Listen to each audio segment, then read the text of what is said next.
fucking fight back. O Gabigol, ele é um notório, um exímio finalizador. Ele é o cara que tem que jogar próximo à área. Entendeu? Próximo à área. Ele tem que jogar ali para finalizar. O Flamengo tem que criar oportunidades para ele chutar em gol, para ele finalizar. Quando ele sai da área e ele fica muito distante, eu prefiro o Everton Ribeiro no meio do campo. Porque aí o Everton Ribeiro vai criar as jogadas para justamente os atacantes finalizarem. Porque o Everton Ribeiro joga nessa posição, não é o Gabigol. Né? Então eu não sei, o Gabigol precisa sentar com o Sampaoli, ele falou com o Vitor Pereira, né, que ia disputar a posição, precisa sentar com o Sampaoli, ou o Sampaoli sentar com o Gabigol, eu não sei como é que funciona esse dia a dia do Flamengo, até porque o Sampaoli chegou agora, para encontrar um posicionamento melhor para o Gabigol. Para ele poder finalizar, por exemplo, ele perdeu acho que 3 gols. Sim. Né? Um foi com a perna esquerda e 2 com a perna direita. Contra o Inter tinha sido a mesma coisa, aquele lance de cabeça, especialmente. Mas os lances praticamente iguais. Que ele está chegando por de trás, né, e a bola vem pela lateral aqui e ele chega para finalizar, mas normalmente ele está de costas para o gol. Dificilmente ele está de frente para aproveitar o melhor bate dele, que aí ele olha o gol, ele sabe o posicionamento do goleiro, ele sabe tirar do goleiro. Essa qualidade que o Gabigol tem não está sendo aproveitada. E o Ayrton Lucas, nitidamente, jogou como um meia, fazendo a função mesmo do Gerson. E muitas vezes ele estava dentro da área, ao lado do Pedro. O cara fica totalmente torto, desconectado. E aí é o que o Zé Elias falou. Por que não faz o simples? Se o destaque do Flamengo, se a gente for buscar um destaque do Flamengo, tirando o Pedro que faz gol, é o Ayrton Lucas jogando de ala. Sendo até decisivo, chegando de frente. Até no time desorganizado do Vitor Pereira, né? Ele mantém o Léo Pereira fazendo um zagueiro barra lateral, mantém o Everton Cebolinha aberto na esquerda e joga com o Ayrton Lucas por dentro, tendo o Everton Ribeiro no banco. O Everton Ribeiro entrou, mudou o jogo.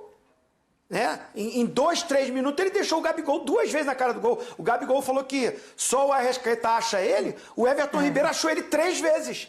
É que ele não botou, não guardou também, né? Não fez a parte dele.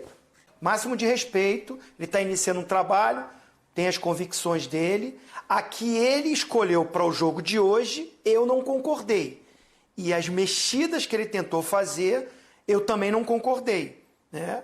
A gente já falou aqui, principalmente, essa escolha do Ayrton Lucas, jogando uma função que eu nunca vi jogar. Né? E com o Everton Ribeiro ali. Agora, na verdade, a culpa, para mim, principal é a diretoria do Flamengo. Não são esses treinadores que passaram aí, não. Está na diretoria do Flamengo. Vou ter que voltar lá atrás, se você me permite. O treinador do Flamengo está no São Paulo. O treinador que era para estar aí no Flamengo está no São Paulo. Simples. Por que mudar? A gente está falando dos treinadores, né? Por que mudar o que está certo? E a diretoria? Por que mudou o que estava certo? E todos os treinadores que entraram, né? Começa com o Vitor Pereira, agora vai com o Sampaoli, nenhum deles volta ao sistema tático que o Dorival encontrou para que Gabigol e Pedro jogassem junto e desse certo.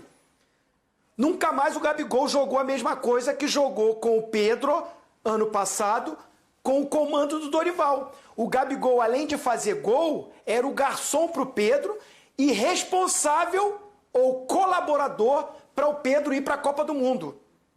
Acabou jogando no lugar do Gerson, foi uma escolha errada. Teria sido muito melhor começar como foi o segundo tempo, com a saída do Ayrton e a entrada do Everton Ribeiro, até o Matheus França, o Vitor Hugo fazendo o papel. Ele tentou emular ali o Gerson com a presença do Ayrton Lucas, mas é outra característica e não funcionou. E também nas trocas, insistir no Marinho, a permanência do Vidal por muito tempo em campo, e até o Davi Luiz, né? Eu acho que assim, alguns jogadores que dá para discutir muito a presença nesse time do Flamengo, do Jorge Sampaoli, que chegou há pouco tempo, mas aos poucos vai ter que fazer uma seleção. O Marinho errou tudo que fez. E aí também o Gabigol, muito bem na articulação de jogadas, mas de novo perdendo chances inaceitáveis. A bola do Everton Ribeiro com menos de 1 minuto do segundo tempo que o Gabigol perde é uma jogada que não dá. São 17 jogos que ele não faz um gol de bola rolando, só fez 2 gols de pênalti, é um absurdo. né? E o Marinho errou tudo e o Pedro também muito mal. Pedro perdeu um gol, uma chance clara, frente a frente ao Lucas Perry no segundo tempo, que só não teve maiores consequências, porque dali surgiu um escanteio, que foi o Bruno Henrique que arrumou o escanteio ainda, foi até o final, conseguiu o escanteio, e na cobrança saiu o gol de cabeça do Léo Pereira, o segundo gol. Ainda assim, o Flamengo depois criou algumas chances, mas muito mal, muito atabalhoado, atuação muito ruim, o Botafogo foi um time muito mais consciente. Eu só não concordo com quem alega, já vi a gente alegando, porque o Flamengo joga com goleiro linha. Não foi por isso que tomou o gol. Não foi porque o Santos joga na linha que o Flamengo tomou o primeiro gol, foi um pênalti.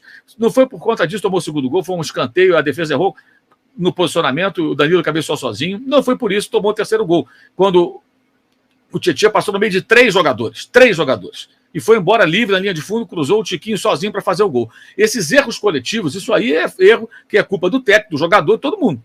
Todo mundo. Bola parada, a jogada do terceiro gol são erros de todos, evidentemente. Não é erro de um ou de outro personagem. Não foi porque o goleiro atua lá perto da intermediária como goleiro linha que o Flamengo perdeu o jogo. Não foi por isso. Aí é querer vender uma narrativa para, de repente, não pode jogar assim. Pode sim, pode sim. Agora, os erros foram graves. Acho que o São Paulo precisa rever alguns conceitos, alguns jogadores, como o caso do Marinho, que ele conhece dos tempos do Santos, embora a grande fase do Marinho tenha sido já com o Cuca, depois que ele saiu, foi a melhor fase do Marinho, do Santos, vice-campeão da Libertadores, mas ele conhece o atleta, acredita, e outra coisa, isso foi em 2019.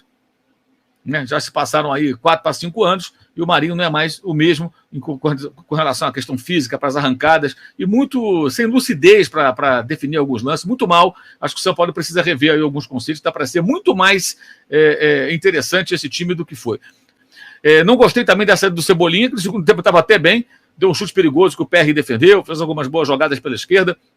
Aquele setor ali, o setor onde, com a expulsão do Rafael, o Cebolinha começou a ter mais condição de criar jogadas, era onde o Flamengo fazia as melhores jogadas, ele acaba saindo do jogo, ele também falha na jogada ali, quando o Tietchan passa no meio de 3 jogadores, mas a saída do Cebolinha também achei uma escolha errada, embora o Matheus França já pudesse ter entrado há mais tempo, e até o próprio Vitor Hugo, mas acho que não no lugar do Everton. Enfim, poderia até abrir mão de um dos zagueiros, embora o Léo Pereira e o Fabrício Bruno jogassem dentro do campo do adversário, ele poderia até ter buscado uma outra saída, mudando até o desenho tático e colocando um outro homem para trabalhar mais à frente. Enfim, acho que as escolhas não foram boas, não deram certo, o São Paulo não foi feliz, mas os jogadores também cometeram muitos erros. Acredita ou não no São Paulo? Agora, o São Paulo é um técnico radical. Ele tem conceitos de jogo que fogem do padrão. Não vai fazer o beabá, o feijão com arroz. Pode dar certo? Tem tudo para dar certo, mas leva tempo. Ele está apostando no Marinho. A partir desse jogo, a gente pode ser até mais crítico com relação a isso. Deve ou não acreditar no Marinho? Deve ou não insistir nesse jogador? Eu acho que não. Se ele não perceber isso depois do jogo de hoje, a gente vai criticar mais, evidentemente, porque não tem cabimento. Infelizmente, para o Marinho, para o Flamengo, ele não tem condição.